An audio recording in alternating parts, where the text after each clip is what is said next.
Welcome to the Medics Prep Point. Don't forget to like and subscribe, and to get more such videos and material, you can contact us at this number mentioned over here, 032655900305. Today we'll have a look at some of the most important MCQs of MDK 2015 Physics,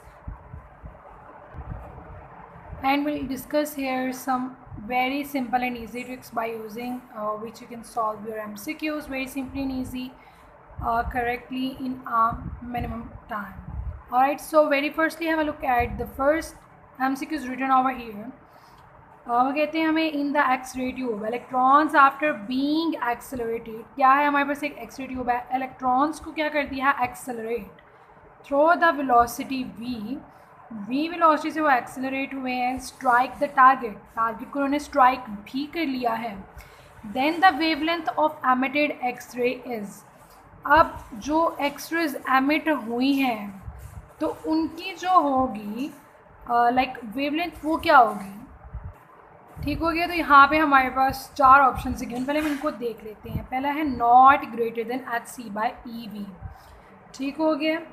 तो अगर हम देखा जाए like जो hc/ev, चलिए हम देखते हैं अभी इसको किस तरीके से। उसके बाद है नॉट लेस देन hc/ev, और फिर है इक्वल टू h/mv या फिर इक्वल टू hc/ev। तो हमें पता है जो एनर्जी है वो किसके इक्वल होती है, ev के। e किसके इक्वल होता है, hc/λ के। तो हमें तो लैम्डा से मतलब है ना, तो हमने पहले ये बात की थी जिस चीज़ जो हमें चाहिए उसको तो हमने बिल्कुल सेपरेट कर लेना है, लाइक लैम्डा। इसे हम इधर ले आएंगे, जो ई है इसके इधर नीचे आ जाएगा। और यहाँ पे हमने क्या ऊपर देखा था कि ई किसके इक्वल है, ई वी के, और यहाँ पे हम इसे इससे रिप्लेस कर देंगे। हमारे पास इस तरह की एक फॉर्म आती है, तो हम इससे ईज़िली रिकग्नाइज़ कर सकते हैं कि जो हमारे पास मिनिमम वेवलेंथ होगी वो hc/ev होगी। तो इस हिसाब से क्या होगा, फिर जो हमारी उन्होंने पूछा है कि वेवलेंथ एमिटेड एक्स रे की होगी वो hc/ev से ग्रेटर नहीं हो सकती, क्योंकि हम बता रहे हैं कि ये मिनिमम hc/ev है। Now have a look at another example.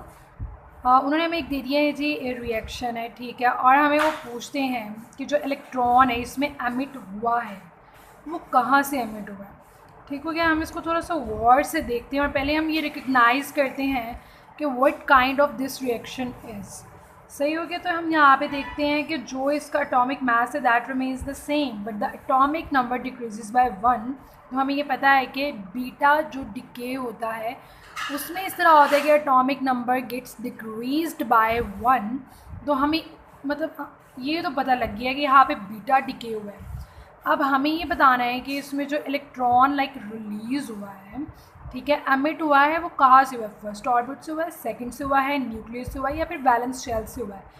तो एक यहाँ पे आपको मैं बहुत ही सिंपल एंड ईजी ट्रिक बता रही हूँ, वेरी सिंपल एंड ईजी। आपको सिर्फ इसे याद रखना है, रिकॉल करना है। जहाँ पे भी बीटा डिके की बात आएगी याद रखना है कि जो एमिटेड इलेक्ट्रॉन होता है इसका नाम आपको चेंज करके पूछ सकते हैं बीटा पार्टिकल। वो क्या होगा, ओरिजिनेट करेगा हमेशा न्यूक्लियस से, शेल से कभी भी नहीं करेगा। तो क्या होगा इसका करेक्ट ऑप्शन, न्यूक्लियस।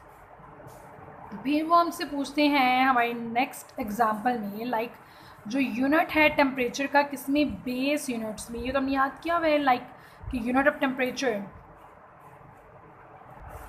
अब लाइक इतना तो हमें पता है कि यूनिट क्या होता है, और इतना सिंपल तो वो हमसे पूछेंगे नहीं, कभी भी पूछ भी सकते हैं लेकिन मोस्ट ऑफ द टाइम वो कुछ ना कुछ को घुमा फिर आगे पूछेंगे।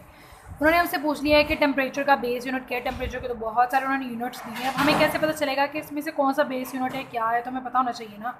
तो इसको हम थोड़ा सा यहाँ पे डिस्कस कर लेते हैं। इस चीज़ को अपने अच्छे से याद रखना है, रिकॉल करना है, मेमोराइज करना है। जो सेल्सियस होता है वो कॉमनली यूज यूनिट है। जो इसका एसआई बेस यूनिट है वो इसका केल्विन है। डिग्री इसका वो unit that is only use for measuring the angular like angles, ठीक हो गया ना, एंगुलर मिनिमम्स का यूज़ होता है। और जो फ़ारेनहाइट है वो जो बेसिकली है उधर यूएसए वगैरह में यूज़ होता है ज़्यादा ये टेम्परेचर का unit. Here we are with one more example, a body is having the weight, ठीक है, वेट हमारे पास आ गया, डब्ल्यू कितना 20 Newton, when the elevator is descending with acceleration जो है या फिर डिसेलरेशन ऑफ 0.1 ms-2।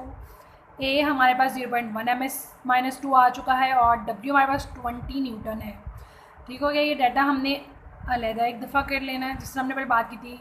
और फाइंड आउट हमें क्या करना है, टेंशन। अब हम सबसे पहले ना आप लोगों ने क्या करना है, इस तरह हम लोग करते हैं कि अच्छा ये है तो इसके मुताबिक क्या होगा।